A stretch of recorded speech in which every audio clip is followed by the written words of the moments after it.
guys, finally the United States has started freezing the accounts of those associated with funding terrorism in Nigeria.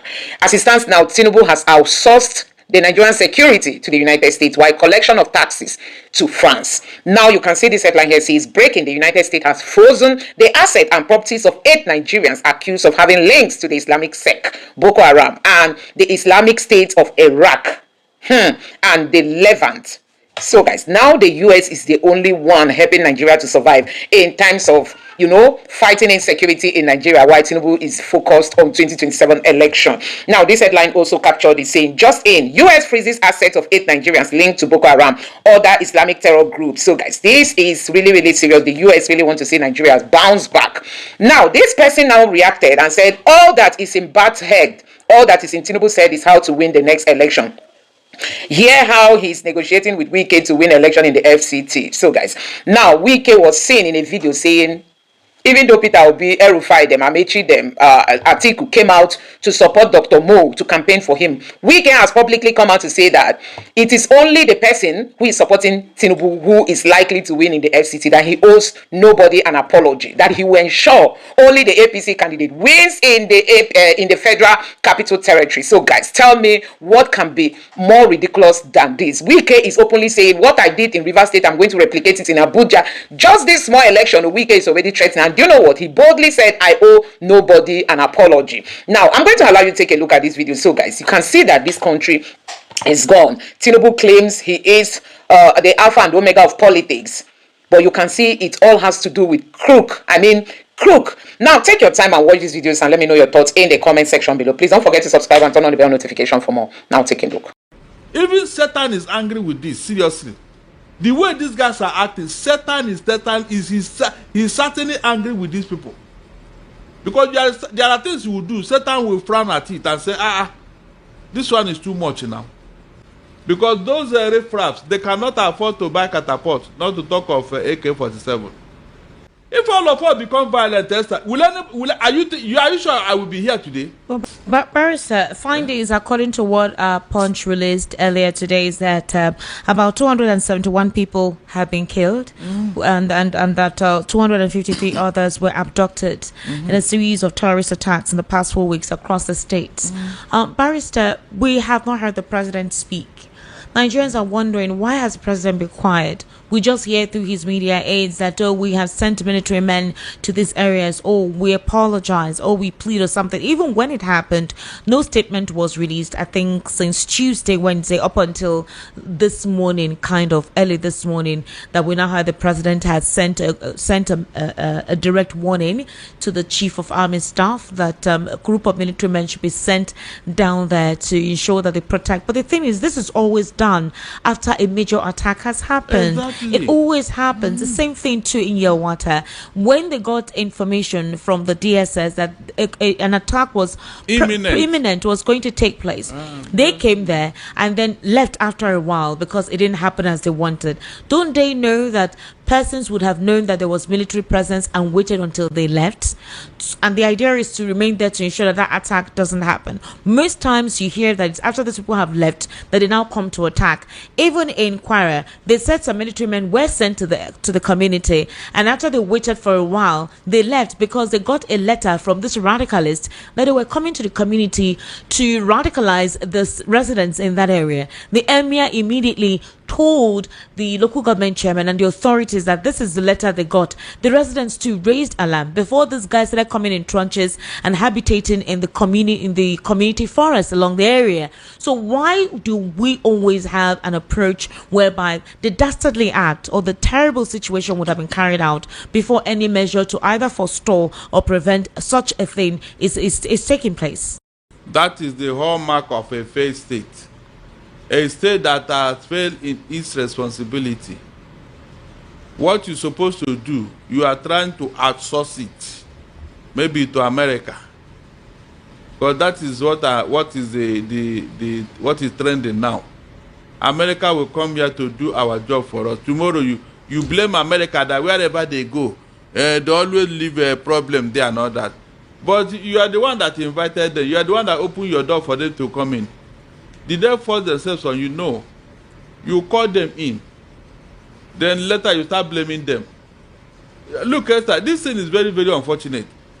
The person that want to radicalize those villagers in Kwara, who now radicalize them themselves? Somebody must have radicalized them when they were growing up. Is that not true? For them to turn out to be who they are today, they didn't start from infancy. Somebody must have been teaching them, indoctrinating them. And then when they have now become adults, they unleash them into the society. And then tomorrow you start asking, oh, how did we get here? Who are these people? We don't know them. But you are the one breeding them. You knew. All those things you are doing in your small corner. All these Ile-Ikewu that they used to go and teach them things. When you are doing, you don't know that it will snowball into something big at the end of the day. And that was why Jonathan built those Al-Majiri schools. So that you can cut off their lifeline. When there is no more this Al-Majiris to radicalize, the system will gradually die off. That was the essence of sending these children to school, so that they will know that what they are doing is wrong. But Esther, after Jonathan left, what happened to his schools? 165 of them. What happened to those schools, Esther? You can see. The northern leaders, are they not supposed to take a cue and say, this is a welcome relief, and make sure that all their children go through that school, proper education, so that they'll be useful to themselves and to Nigeria. But no, everything is all about violence, violence, violence, violence, violence. They are not even thinking of you. No, you that is very peaceful, you that is adding value to the economy of this country, you that is following due process, you that is following rule of law, when you have any grievances, they see you as a fool. I'm not joking. They see you as a fool. If you are not violent, you are not a human being. If you are not violent, you are not a human being, Esther. That is their own mentality. So how can you live with such a people and you make progress in life, Esther? Is it possible? Do you know how many prominent lives that have been wasted in this sin? I mean, prominent life. People that would have become useful to their parents, their community, the state and the Nigeria in future. Now they are all gone. Killed for no justifiable reason. And you think this will not have effect in our lives tomorrow? A land watered with human blood. A land watered with human blood. It has now become a field of blood. How can any progress come in that environment? Go and check how God will frown at wasting human life. How God will frown at it. When Cain killed his brother Abel, God was so angry, and he rained curses on him. At a point, Cain said, God, this...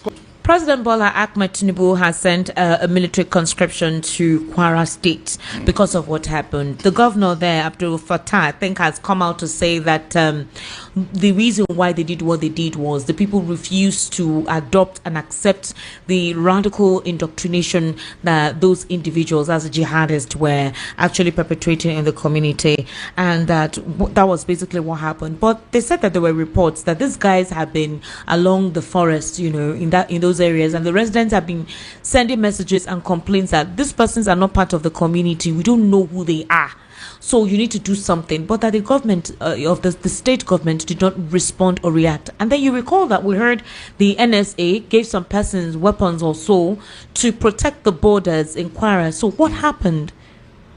What happened is what happened. That will tell you that these people are not sincere. Seriously, they are not sincere. Because if the people have been complaining and you are aware, you didn't do anything until now. In fact, all of us knew when these Lukarawa people entered Kwara. We knew when they came in there. Imagine if the military had been very, very frontal in dealing with them. Would they remain like this? Would they have become this bold? The answer is no. So we are the cause of our problem because we are always what?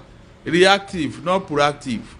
Okay. Yes, if we have been proactive, somebody would have gone to question them when they were coming in trickles like that. In trickles. But they have consolidated now. They have dug trenches, you know, to the extent that they can now, you know, pointing where these people are. Or you just know and you kept quiet. Look, listen, one is getting tired of all this thing. Do you want because somebody is going to call and tell me that you can see now Muslims are being killed.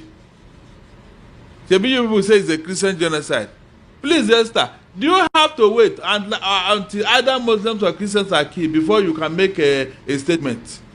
Do you have to wait? You can see that the modus operandi of this jihad is the same thing. Go and read the history of how Turkey was taken over, how Libya, how Tunisia, Egypt, all those African states that they took over. It was through violence, Esther.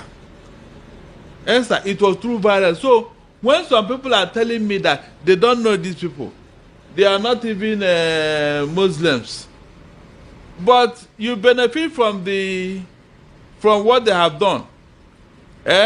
All the violence that they visited on the people. When the dust is settled down, you now come over, establish a government there, establish a media council. You will not tell us now that these people, what they did is not good. Just look at what is going on. Have any Muslim, these people that said that Amuvita should be sacked, Esther, have they spoken? Have they spoken against this killing? No, they're quiet. That's the person who is speaking. I think what's his name, Mr. Yusuf, one guy, former NIA boss or something like that. I said that leadership that is facing court issues. He went and said that Amubito must be sacked. That's what I'm saying.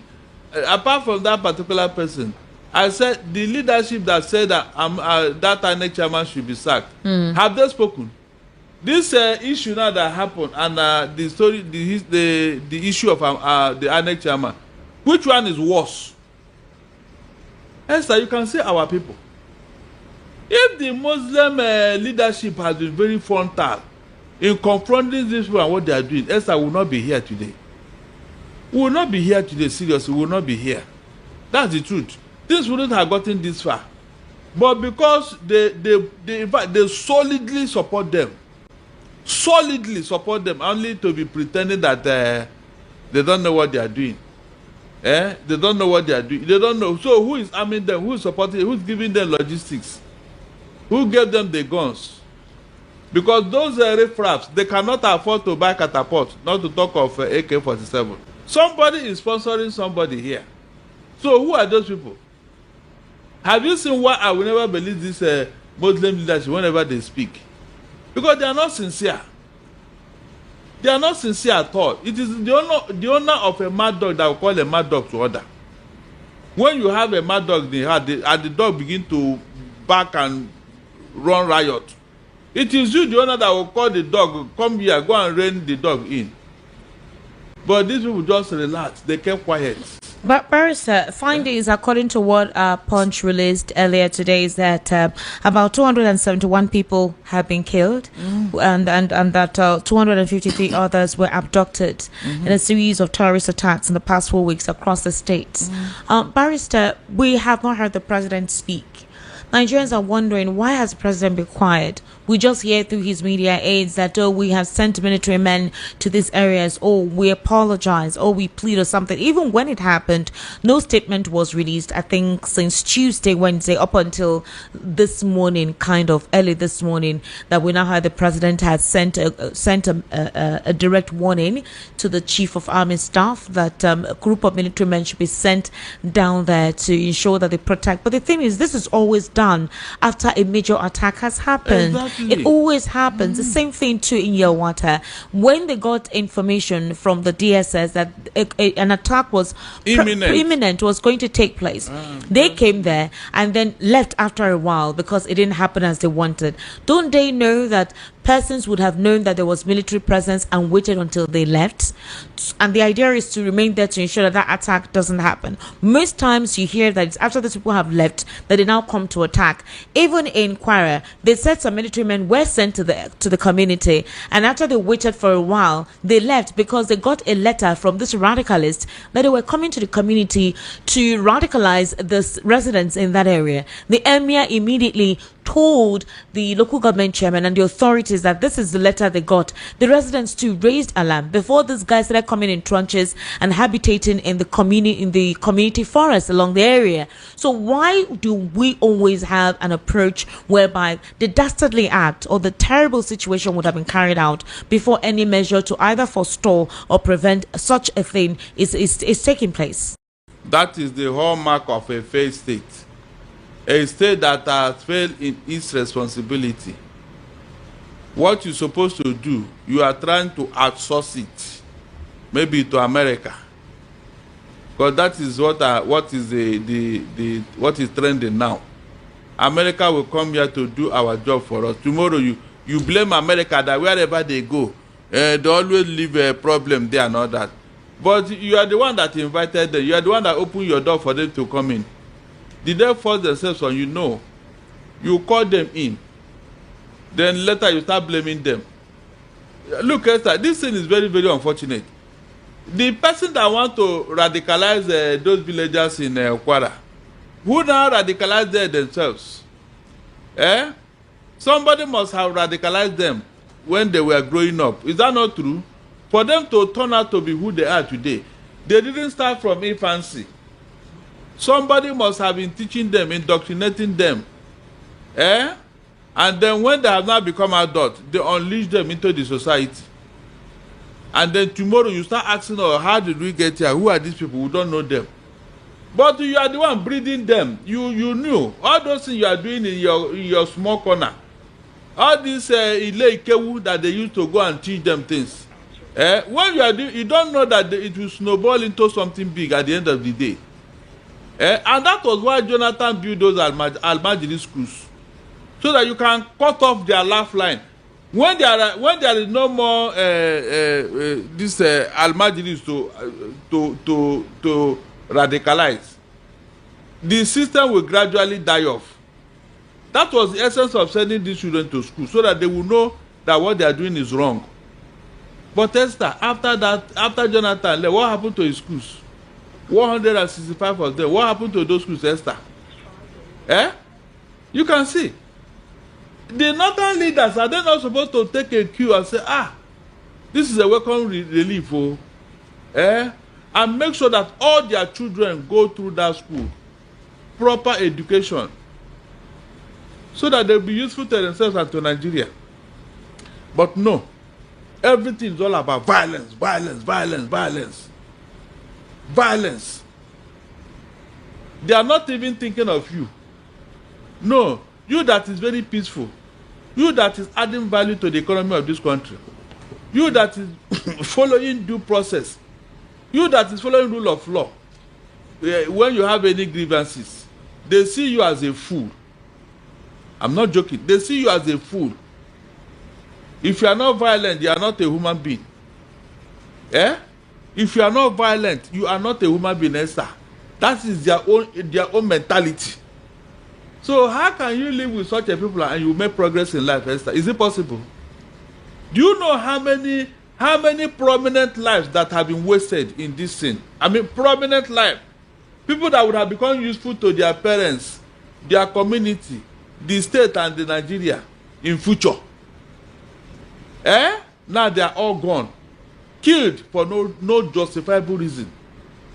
And you think this will not have effect in our lives tomorrow?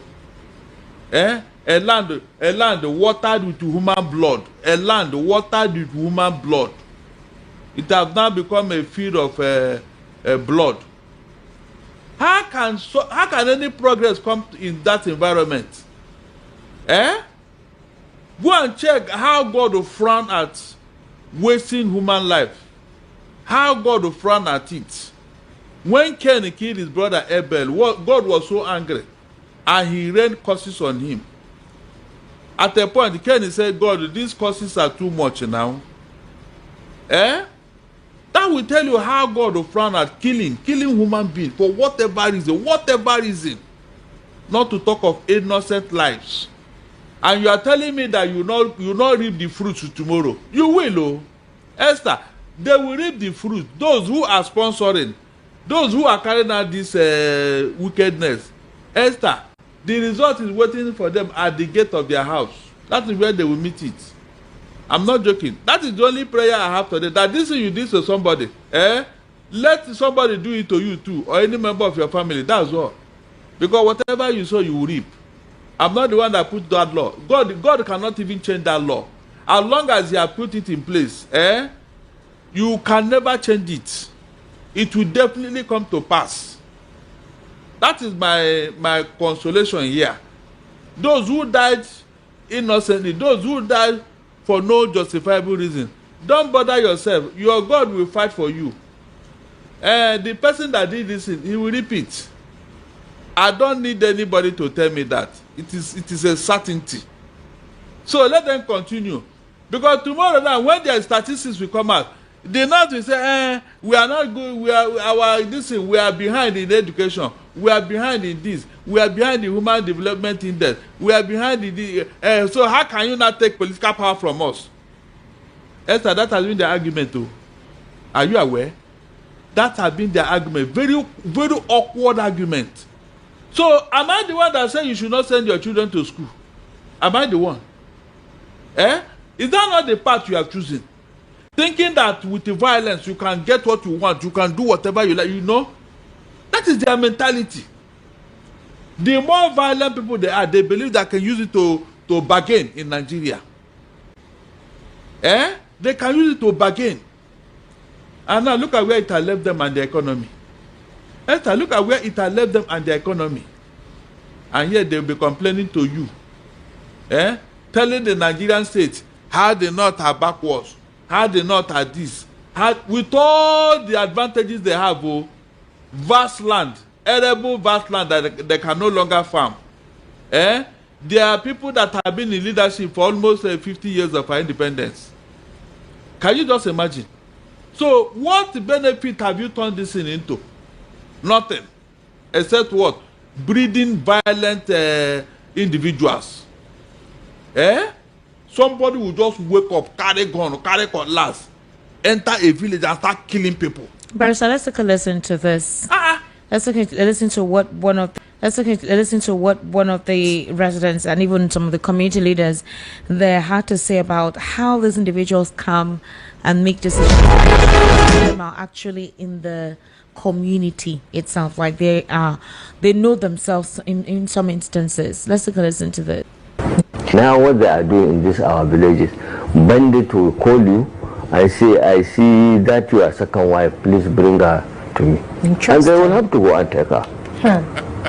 There was one son, wallahi, he told me that his daughter was 14 years old. He said he should take her. He had to take her.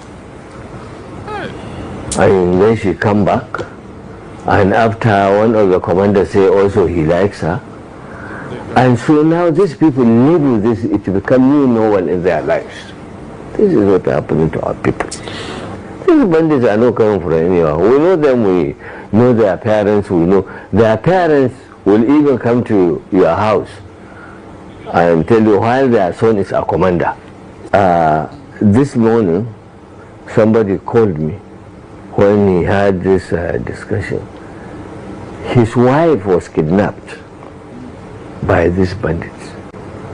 And he said last month, these same kids who came to his house and kidnapped his wife, he saw them in front of the house taking cocoa.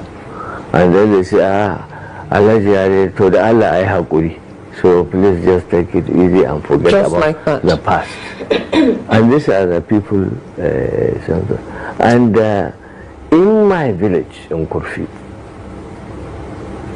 there is a lady not far from my house. She was kidnapped and she was having twins. They went with her.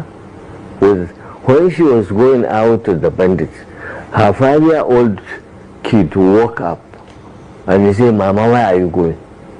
She said, no, wait for me, I will come back. He held her leg. Even the bandit couldn't separate the kids. They went with the twins who were 2 months old. And with that kid. So, and they had to come, they had to pay 5 million naira. When they paid 5 million naira, they tell him, go and bring your wife and the twins. So when he went, they paid them when he was coming with the lady. When they were coming out, the bandit hold the 5-year-old. He said, no, go. But this boy went in here, you have to add more money. This I'm telling you, the wife, the lady, the husband, they are alive. When they went to bring the boy was in my house, 5-year-old. On his back, you have over 20 points while they quench cigarettes. Oh my God. On the 5-year kid. So if you, this bandit, you say there are certain problems that happen to you, you are being cheated by traditional rulers or police, those common men, they are not part of your problem. So what have they done? What a kid of 5-year-old, you quench cigarette on him. Arista. That is the result of upbringing. Esther, you can see now. Is that not upbringing that caused all this in Esther? If those bandits, they call them, were properly brought up, would they behave like that? Would they behave like that, Esther? Don't you have children here? Why did they grow up with such mentality? Esther, you can see the deep problem we are talking about. I have been telling Nigerian government, call a meeting. Esther, we need to have a conference. Look, we should come together again and discuss. Call the northern leaders. Do you want us to live together or not? Because this your character will never move Nigeria forward. Esther, the federal government of Nigeria need to call a meeting. I'm not joking. All the regions have to come together. Because with this type of thing, Esther, in the next 200 years, Nigeria will be where they are. Because these people will never allow you to make progress. All these things that the federal government, all these proposals, this is just by mouth. Oh. Without peace, you cannot implement anything. Without peace, you are not going anywhere. I'm not joking. Look at that man talking. He said they are there, they are living with them. I told you here before that 90% of the people disturbing us are from Nigeria, especially from the northern region. Only 10% may be from outside. So when somebody tell you that they are from Sahel or they are from hell, it's not totally true. Because they pass some country before they enter Nigeria. Nigeria is bordered by several countries in the northern region. Yes, they are bordered. So how did they pass those countries and enter Nigeria? Ask yourself. How did they pass those countries and enter Nigeria? So the thing that is doing us is from us. The man was very clear about what he was saying. That is when you bring up children in a very toxic environment. You put wickedness, you put hate in their head. And when they grow up, what do you expect from them, Esther? Tell me. Tell me, can you give what you don't have? These children were indoctrinated from infancy on how to be wicked. How to be wicked, Esther, how to be wicked. And they grew up with it. So what do you want them to return to society? Peace, Abi? You indoctrinate wickedness in them and you want them to give you peace. Esther, it can never happen. Esther, it can never happen. Every time they will tell you Christianity, this and that. Yes, and we thank God for that. They did not indoctrinate us to be wicked. That is the advantage here. Because all this is started from infancy. Meanwhile, the leadership that is behind us, their own children are schooling abroad though.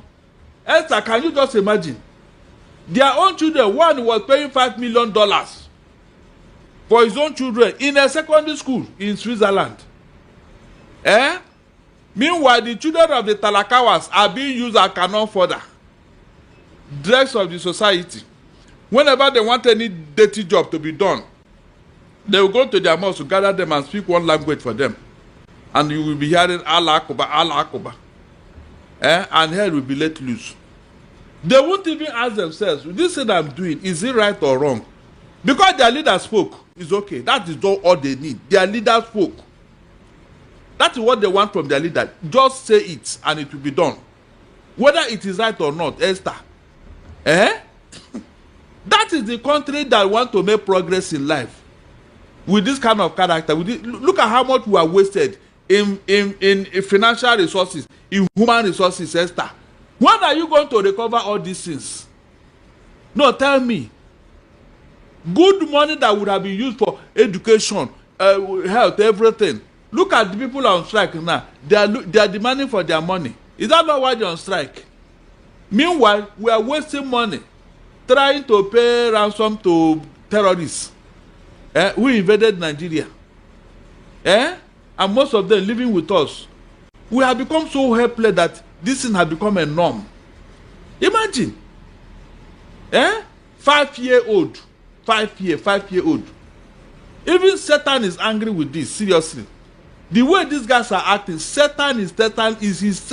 certainly angry with these people. Because there are things you will do, Satan will frown at it and say, this one is too much now. They don't care. Esther, they don't care. So when we are talking of Nigeria peace, it is the Christians in the south here. I have repeated this in several times. Tell me otherwise if I'm not saying the truth. So why can't you imbibe the same spirit? Why can't you imbibe the same spirit so that Nigeria can move forward? If all of us become violent, Esther, are you sure I will be here today? Barrister, some people will say what we are doing is talking. What would you propose we do now? Do we keep arms?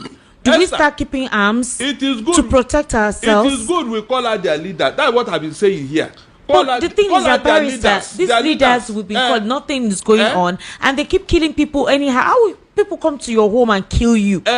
Because just like that. Yes, that's what you are saying. We want to stop it. Who is supplying them arms? It will start from their leader. Esther, let their leaders call them to order. Their leaders are also victims. No. You heard what happened to the emir there. Esther, before it got to this stage, what was their upbringing? That's what I'm telling you. If you fail to teach your child at home, somebody outside will teach that child. Is that not true? Before it got to this stage, how were they raising their children? Is it not fundamental? It's very, very fundamental. You give birth to a children, you don't know where they are from year to year. They are in the hands of evil men who are indoctrinated them in the name of what do they call it now? Begging. Esther, don't we have Muslims in Dubai, in Saudi Arabia? I mean, core Muslim states. Please, do you see this type, or do you see or hear this type of thing there? It has to be in Nigeria. It has to be in Nigeria, Esther. These children, from infancy, they started indoctrinating them. So when they grow up, what do you think will happen?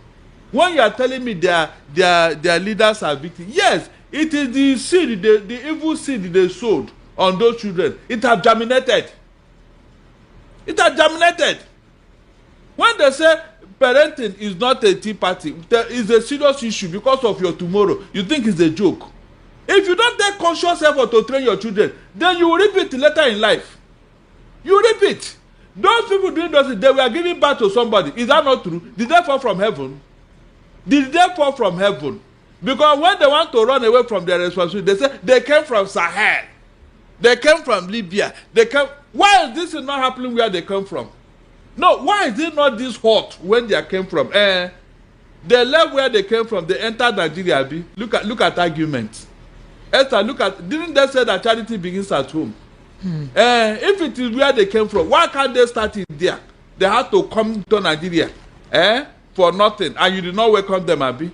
Federal Capital Territory, Nyesom Wike has declared that he will ensure any candidate not supporting President Bola Tinubu does not win in the FCT Area Council's election scheduled for February 21st. Speaking during Senator Sandy Ono's 60th birthday celebration in Abuja, Wike said he owes nobody an apology for his stance.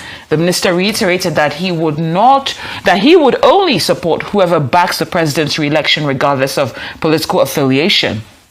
The election will see chairmanship and councillorship positions contested across the 6 area councils in the FCT.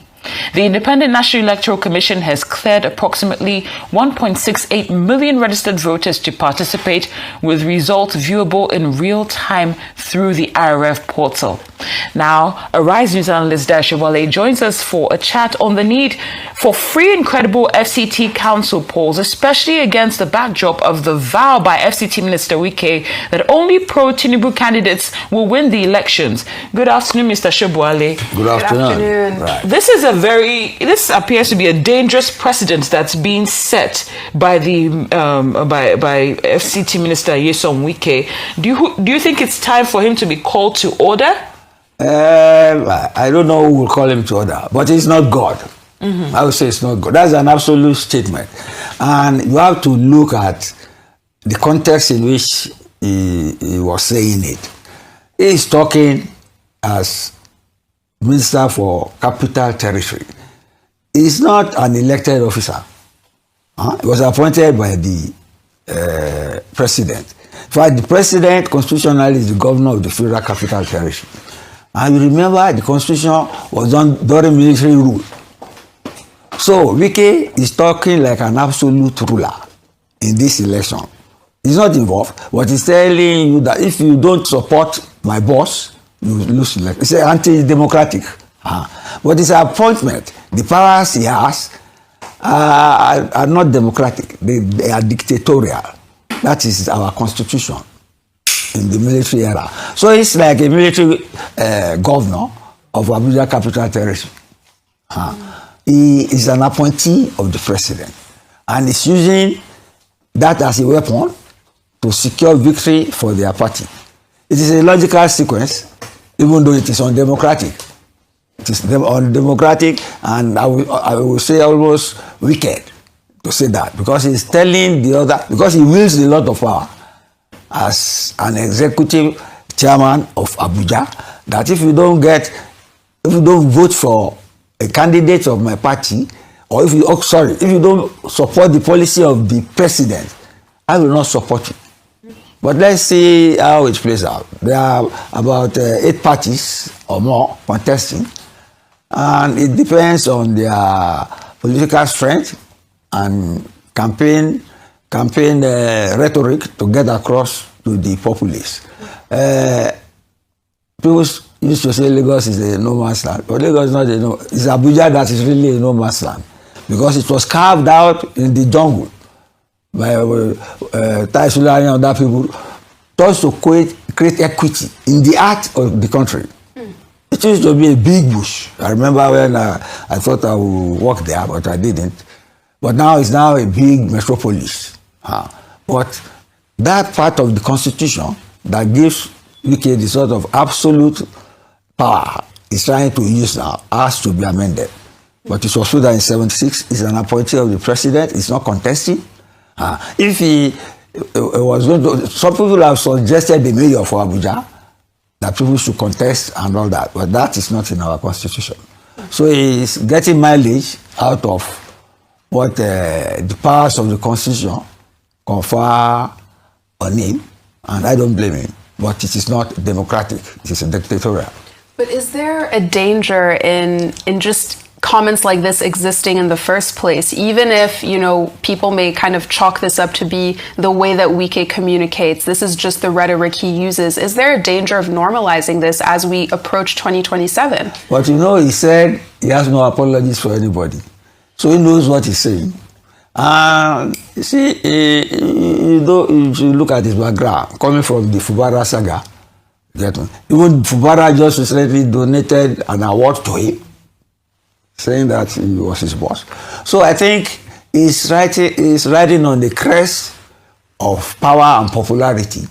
And given what he has done in Abuja, you cannot deny that infrastructurally he has developed the place. He should have left that to be the dividend for democracy for the APC. Not him saying before the election that if you don't, it makes the entire electoral process lopsided in favor of the APC. But then he is an It's a creation of the constitution, which I think should eventually be sorted out and amended. But, there's a senator for Abuja too, but he doesn't listen to the lady. Okay. So let's leave it at that for now. Now, Mr. Shobali, in your opening statement, when I asked if it was time for Wike to be called to order, you said that you don't know who's going to call him to order. But is now that he's saying that he will basically frustrate candidates that don't support the president, is it not right for the president to publicly call him to order, seeing that you rightly said this is an undemocratic statement or an undemocratic way to go about things? I don't see the president calling him to order because he's doing the bidding of the president. Can't you see that? No, he's doing absolutely. But Mr. Shobali, this set a dangerous precedent. It is an undemocratic statement. But there is free speech in this country. Okay. And you see somebody who is obstinate about what he's saying, that he has no apology for. But in your own words, like you, in your own words, Mr. Shobali, my freedom ends. Your freedom ends when my nose begins. Right? But this is so, Mr. Shobali, the weakest of other states, right? If those are occupied, I know there's only one federal capital. Indeed, but I'm saying that those that occupy similar positions in various states, if they take such a stance, they will lose. I'm just saying that this is a teachable moment, because if an example is not made out of, or we don't see consequences for such a statement, then if someone does if governors do tread similar paths, then we should expect them to also be allowed to do what they like. If any governor does that in any of the 36, it will be taken to task. But I'm telling you, there's an aberration in the constitutional creation of the office Wike is holding. That aberration has to be sorted out before you can really deal with it. I don't say the president, there's freedom of speech. The president is not, he's saying something very much in tune with what the president wants. And it's people like us who are getting irritated. I won't say it's arrogance, because this goes beyond arrogance. Do you get it? But he has said it. He has said it, but it's not God. But perhaps, Mr. Shobali, because you gave the great example. The process is a competition. You gave the example of what we've seen happen in River State. Yes. So would you say that the way that crisis was managed might have enabled this kind of behavior and statements that we're seeing? Of course. Well, the president mediated in that case. He intervened. Yes. And if the president has somewhat been an enabler to this behavior that we're seeing, then he probably should call him to order, even if he's doing the president's bidding. Cynthia, they are not on the same scale. You are exaggerating now. They are not on the same scale. The reverse one is different from this. This is just campaign rhetoric. And even then, it's not contesting. But he's holding the gun to the head of those who are going to vote. That whether support my man, there's freedom of speech. I'm not saying it's right. It is blatant, I won't say abuse, I won't even say misuse, arrogance of power. But it's not talking in a vacuum. It's an aberration to the political and democratic process, because it's an appointee, not somebody who benefited from an electoral competition. And he has added insult to injury by telling you that he has no apology. What do you want to do about that? And then just, big picture before we go, how do you envision these council elections to go? What will the process look like, and can people see it as, an early version of what to expect in 2027? Well, I don't see the people want to equate it with the midterm election, but Abuja, if you are going to hold an election, say in Lagos, or even Port Harcourt, or Kaduna, but Abuja is a quiet metropolis. It's a quiet administrative place. And you see the result. And why I'm saying it's not God is that, you see, I'm sure there are more people from the south in Abuja, you get me, who will contest in this election than the indigenous of Gwari or those local people in Abuja. So it's going to be interesting. But like I said, he is not God. Although you have to put your ears to the ground.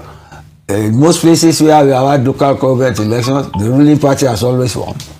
Okay. So I don't see this being an election. Now That's part of the unique qualities of our electoral system, which you are refusing to see.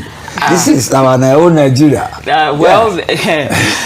Mr. Shabali, for those that are overzealous and would want to act in line with what the FCT minister is saying, basically in frustrating the anti-Tinubu supporters, if you want to call it that. Maybe you are calling it that. Frustrating them carrying out their civic duties. If we see certain actions that frustrates the voting process when the elections hold on the 21st, who should be held accountable? INEC. You see, Wike has made a reckless statement. It does not disturb the electoral process. Do you get me? It is anti-democratic. You can only admonish him. You can't arrest him on account of that. And you can't even, with all your power, ask the president to punish him. Because the president won't, because he's on his side. And this is politics. Politics is about who gets what, when, and how. And you say you don't pray for your enemy in politics. So it's using the aberration, the inconsistency in the constitution setting up that place that makes him an appointee of the president of the day. And he's enjoying the power and all the idiosyncrasies of that office. So it's a show. Okay. Next question. It's a show. That's it. That's it. Mr. Dio Shawali, thank you.